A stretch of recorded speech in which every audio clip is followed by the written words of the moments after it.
আল্লাহ যা লিখে রেখেছেন তা কেউ ঠেকাতে পারবে না। সবর, ধৈর্য হলো মুমিনের শক্তির মূল। আল্লাহর উপর ভরসা করো, তিনিই উত্তম পরিকল্পনাকারী। নামাজ হলো জান্নাতের চাবি। যে ব্যক্তি অন্যের দোষ গোপন রাখে, আল্লাহ তার দোষ কিয়ামতে গোপন রাখবেন। দুনিয়া হচ্ছে মুমিনের জেলখানা এবং কাফেরের জান্নাত। তওবা করো, আল্লাহ সর্বদা ক্ষমাশীল। তুমি যতই পাপ করো না কেন, আল্লাহর রহমতের দরজা সব সময় খোলা। সবকিছু হারিয়েও যদি আল্লাহকে পাও, তুমি কিছু হারাওনি। আল্লাহর ভালোবাসাই সর্বোচ্চ ভালোবাসা। গীবত আগুনের মতো ভালো আমল পুড়িয়ে ফেলে। আল্লাহ ধৈর্যশীলদের সাথেই আছেন। সূরা বাকারা আয়াত নাম্বার ১৫৩। সৎ কাজের নির্দেশ দাও, মন্দ কাজ থেকে বিরত থাকো। যে ব্যক্তি আল্লাহর জন্য কিছু ত্যাগ করে, আল্লাহ তাকে উত্তম কিছু দান করেন। নম্রতা একজন মুসলমানের গুণ। আল্লাহর প্রতি ভয় মানুষকে গুনাহ থেকে দূরে রাখে। যে আল্লাহর সন্তুষ্টি লাভে ব্যস্ত থাকে, দুনিয়া তার পিছনে দৌড়ায়।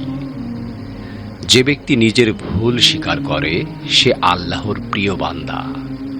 আল্লাহর জিকির হৃদয়ের প্রশান্তি এনে দেয়। সূরা রাদ আয়াত নাম্বার ২৮। তুমি যাকে ভালোবাসো, কিয়ামতে তার সাথেই থাকবে। বুখারী হাদিস। আল্লাহর ভয় মুমিনকে সব অশান্তি থেকে রক্ষা করে। দুনিয়া ক্ষণিকের, আখিরাত চিরস্থায়ী। দোয়া মুমিনের অস্ত্র। পবিত্রতা ঈমানের অর্ধেক।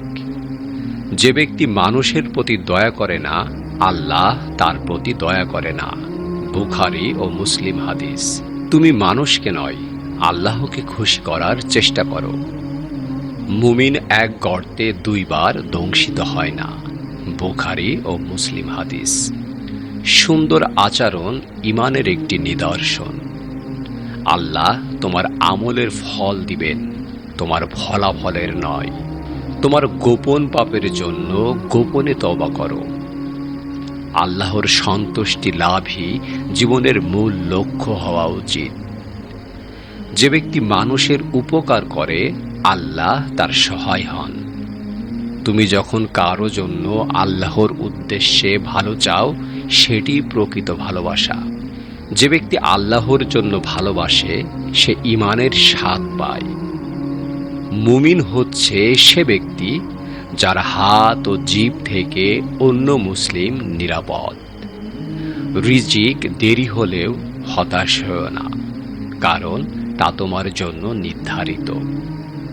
তোমার ঈমান যত বেশি হবে, তোমার চিন্তা তত কম হবে। আল্লাহর রহমত থেকে নিরাশ হওয়া কুফরি। সূরা ইউসুফ আয়াত নাম্বার ৮৭। গোপন দান আল্লাহর ক্রোধ নিবারণ করে। প্রত্যেক কাজ নিয়তের উপর নির্ভর করে। আল্লাহকে স্মরণ করো, তিনি তোমাকে স্মরণ করবেন। সূরা বাকারা আয়াত নাম্বার ১৫২। তুমি যদি জানতে আল্লাহ তোমার কত ভালো চায়, তবে তুমি কাঁদতে কাঁদতে সিজদায় পড়ে যেতে। আল্লাহর ভয় মানুষকে গুনাহ থেকে রক্ষা করে। ভালোবাসা জান্নাতে পৌঁছে দেয়। দোয়া কখনো ফেরত যায় না, তা হয় পূরণ হয়, নয়তো গুনাহ মাফ হয়। আল্লাহর জন্য যা ছেড়ে দাও, আল্লাহ তোমাকে তার চেয়ে উত্তম কিছু দিবেন। যে ব্যক্তি কষ্টের সময়েও আল্লাহর প্রতি খুশি থাকে, সেই আসল মুমিন। যে মানুষ নিজের অন্তরকে পরিশুদ্ধ করে, সেই সফল। সূরা আশ-শামস আয়াত নাম্বার ৯। সত্যিকারের ধনী সেই ব্যক্তি যে নিজের নিয়তিকে মেনে নিয়ে তুষ্ট থাকে। তুমি মানুষকে যতই খুশি করো, একমাত্র আল্লাহই চিরকাল সন্তুষ্ট থাকবেন। গোপনে দান করো, যেন ডান হাত যা দেয়, বাম হাত না জানে। আল্লাহর বান্দার প্রতি তার চেয়ে বেশি দয়ালু। যতটা মা নিজের সন্তানের প্রতি। তাকওয়া হচ্ছে অদেখা আল্লাহকে এমনভাবে ভয় করা যেন তিনি সামনে আছেন। জীবনের প্রতিটি পরীক্ষা ঈমান যাচাইয়ের একটি ধাপ। আল্লাহর স্মরণ ছাড়া অন্তর কখনোই সত্যিকার শান্তি পায় না। নামাজ ত্যাগ করো না, নামাজ ছাড়া কিছুই তোমাকে রক্ষা করবে না। প্রিয় দর্শক, ইসলাম আমাদের জন্য একটি পূর্ণাঙ্গ জীবন ব্যবস্থা। প্রতিটি উক্তির মাঝে লুকিয়ে আছে আল্লাহর রহমত, ভালোবাসা ও হেদায়েতের আলো। এই বাণীগুলো শুধু শুনে যাওয়ার নয়, জীবনে কাজে লাগানোর। আসুন আমরা সবাই আল্লাহর প্রতি আস্থা রাখি, নিয়মিত নামাজ পড়ি, ভালো কাজ করি এবং গোনাহ থেকে দূরে থাকি।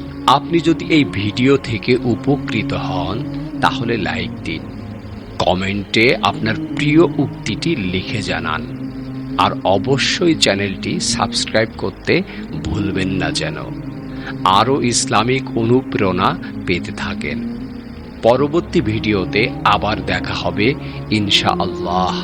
পরম করুণাময় আল্লাহ আমাদের সবার গোনাহ ক্ষমা করুন ও হেদায়েত দান করুন।